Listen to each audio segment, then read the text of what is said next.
You see, guys, all the vitriol, all the hate, all the anger, the threats, the violence, that all happened because Democrats said mean things about Mitt Romney back in 2012. This according to sort of never Trump, partially Trump, anti-COVID, pro-COVID Bethany Mandel, who is a Republican pundit of sorts, a writer, as is her husband.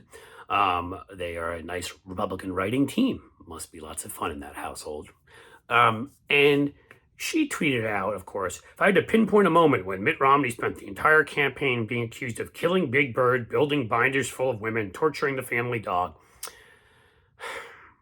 I know some of you maybe weren't alive, but you may remember there was a time in the 1990s where they impeached Bill Clinton, they being Republicans, for the fact that he cheated on his wife, which was a despicable act with an intern there, and there's things to be said about that, but that's what they did, and they forced him under oath to try to put him in a position to impeach him because they couldn't beat him at the polls. That's where a lot of this began. They didn't believe in democracy anymore because Bill Clinton whooped their butts. Newt Gingrich came up with a list of words through his illegal GoPAC, where he got illegal campaign contributions for this PAC, a list of words to call Democrats. You have to remember at this time, okay, there were a lot of bad people in Congress. There were segregationists. Jesse Helms was walking around whistling Dixie. But it was a functioning place where people actually talked to each other. There were bipartisan agreements. And there were Republicans like Jim Jeffords and Charles Percy and John Chafee, Javits and others like that, Aiken. Like, there were good people on the Republican side, actually. Hines, there were real moderate Republicans. I know now this sounds like a fairy tale, but they did exist.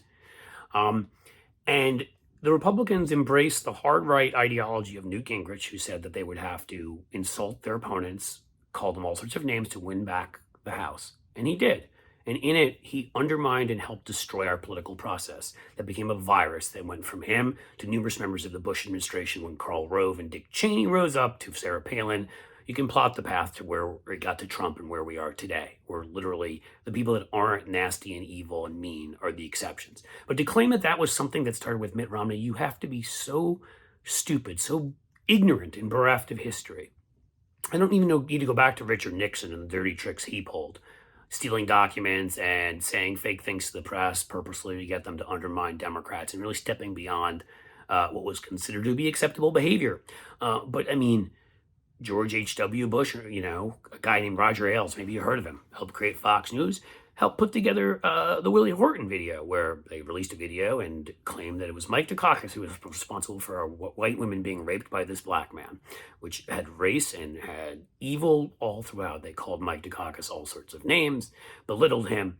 Okay, then we get to Bill Clinton, as I was saying about before. They accused him and Hillary of murdering a friend of theirs, Vince Foster. Yeah, they did that. They made up all sorts of stories about him. Sexual stories turned out not to be true. They had a whole investigation, Whitewater, where they went after him about a land deal in Arkansas. There are a few people who apparently got some sweet deal down there. None of them were Bill Clinton.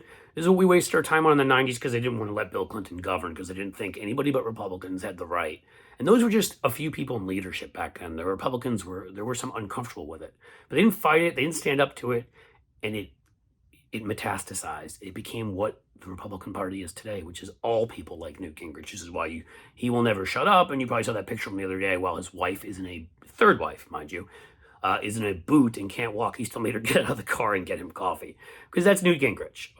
I could go through the scams forever. But the names he told them to call Democrats: sick, twisted, evil, anti-child, traitorous. I mean, there's this long list that go back, had betrayal, and that is where all of this began. And it only got worse from there during the 2000 election. They lied about Al Gore and mocked about him. They turned this guy who'd basically been too much of a Boy Scout to somebody who lied. They called him essentially what Donald Trump is, what George W. Bush largely was, which is a pathological liar, and called him all sorts of names. They swift-boated John Kerry. They attacked his military service and said that he purposely had gotten his men killed and wanted Vietnam to win, to murder his men, and I'm trying to remember all other manner, but essentially that he was a traitor. For them to claim, I have to say Barack Obama and the birth certificate, right? The fake birth certificate, which Donald Trump was a part of. He wasn't from this country. He was different than us. When he wore a tan suit, it was awful. When he drank his coffee while saluting was awful. Remember palling around with terrorists? That's what Sarah Palin said about him. I mean, the level of stupidity and ignorance, and I think what's really the worst thing is Bethany Mandel seems like she means this, which means what is she doing talking about politics? I'm not saying the Democrats have never had anyone do these kinds of things. They certainly have. And have some Democrats gone too far? Absolutely. But this collection of loons in the Republican Party, this group of misfit toys, this group of greed heads and religious zealots and bigots and others that have become part of the party, yeah, that's how we got to this point. And it's not because Democrats started insulting Mitt Romney's binders full of women. That was actually kind of funny because Mitt Romney said that in an awkward way when they're like, why don't you have any women serving you? I have binders full of women. I mean, he was like a machine and it was funny.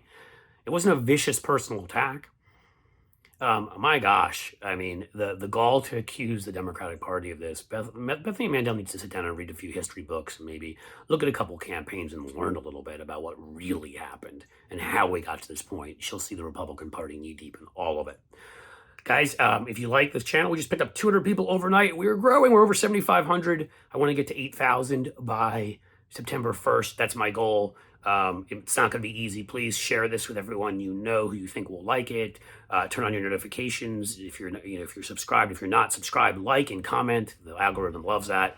Oh, lawnmower. And otherwise, just thank you for being here. And you can find me on Twitter at Cliff Schechter.